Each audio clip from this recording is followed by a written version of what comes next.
Hi everyone, my name is Johanna Edepil and I'm the CMO at XMReality. With me today I have our CEO, Jörgen Remmelg. Good morning, Johanna, and good morning, everyone. And we are here to give you some highlights from the Q1 2023 report that we just released. And to start with, Jörgen, what is your general comment on the result? Well, to see the order intake increase 27% year over year is positive. Okay, so now also to see the net sales increase for the second quarter in a row is also positive.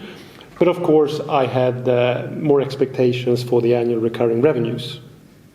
Yeah, and let's get back to the ARR. But first off, let's stick a little bit with the order intake, which was up 27% year over year.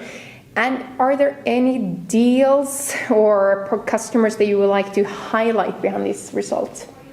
Yeah, I would say first of all Toshiba. Okay, it's signed by the US team. It's a big company. It has potential. They are very satisfied with the product. So I think that's a very positive Q1 order intake. And then I would say, in general terms, partnerships starting to move finally.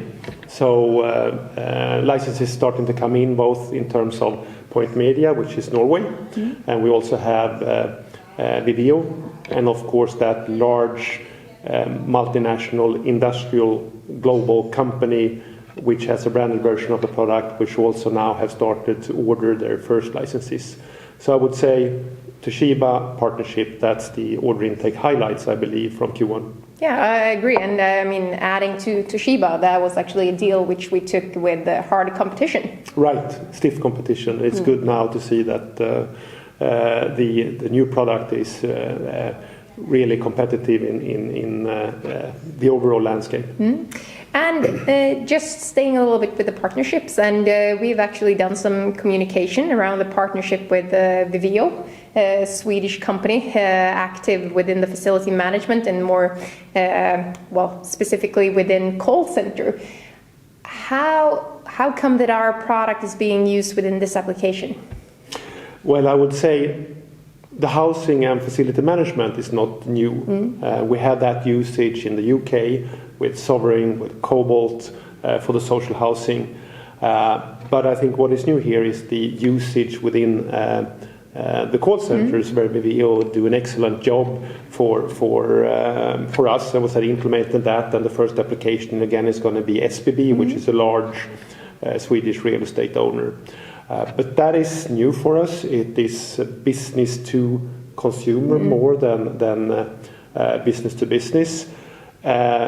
And obviously here there are lots of call centers, so there's great potential. But if you think of the product, especially with the procedures we have in the product, where let's say a call center person with less knowledge can help a tenant to diagnose what is wrong with the fuse or why it's cold in the apartment and so on, is actually really supported by the procedures, and you can use that to diagnose and as I would say,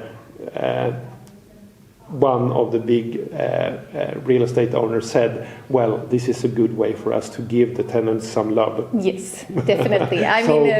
I think most people can identify with something breaking down in their apartment, and the only thing you want is someone to actually diagnose that quickly. You don't want to hear that they're going to come by in a week's time.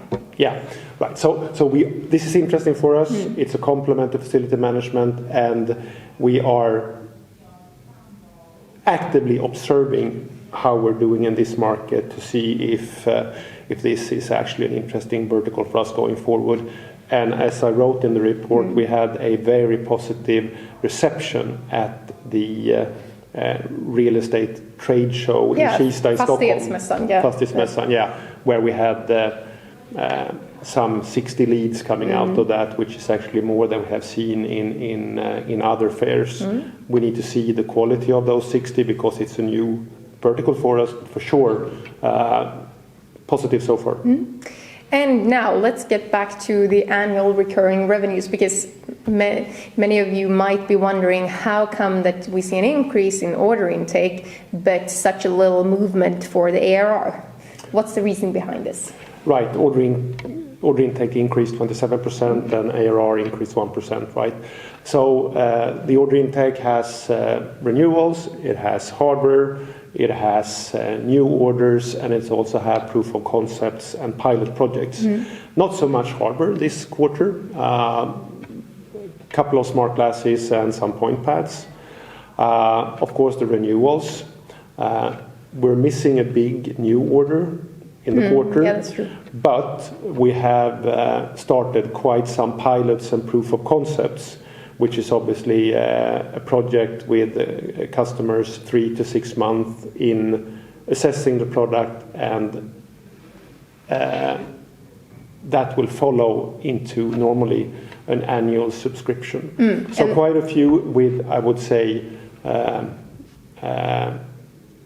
a good mix of companies involving also large companies. Yeah, and just to clarify, it's not until they actually go to an annual subscription that they are counted into the ARR. Correct. It has to be an annual subscription contract, as you say. Yep. And one of the long-term goals that we have communicated is the fact that we, by the end of 2024, want to have a positive cash flow. And of course, an important milestone to get there is not only to increase sales, but also to have a control over cost. And during this quarter, we decreased costs both year over year and also compared to the previous quarter. Where have we done those decreases? Right, so cost decreased 12% compared to the year-over-year comparison and 17% compared to Q4 2022. We have the new product in place, right? We want to complement the increased top line with a cost reduction that we have now achieved here. We believe that we have taken the product to a new level.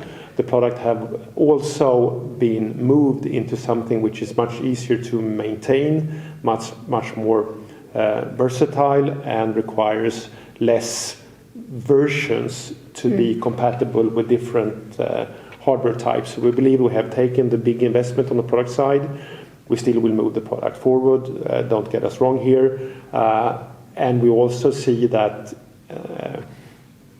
selling to existing customer will be more efficient for us on the sales side, so we don't believe we will have to increase the sales force that much, because we do have a new product that can target existing customers. So top line is going to go up, and now we saw cost going down. We have a competitive product. We have taken that to a competitive level, and we believe that we have a much better product suite now than before, allowing us to reduce the product development crew a little bit now that we did in Q4 of 2022. And with this good foundation, what will be the focus the upcoming quarter? Well, we have a strong pipeline, a strong sales pipeline. It sits at the highest level in the company's history. It is increasing with mainly new opportunities in the US, and in Europe a mix of existing customers and new opportunities. Obviously we want that pipeline to continue to increase at the good rate that it has increased since November, but foremost to close pipeline elements into subscriptions that again moves into the annual recurring revenues. So that is obviously the main focus going forward now. Thank you, Jörgen. I think we'll call it a day with that and get back to work then. Yeah, thank you, Johanna, and thank you all for listening in. Yeah, bye. Bye.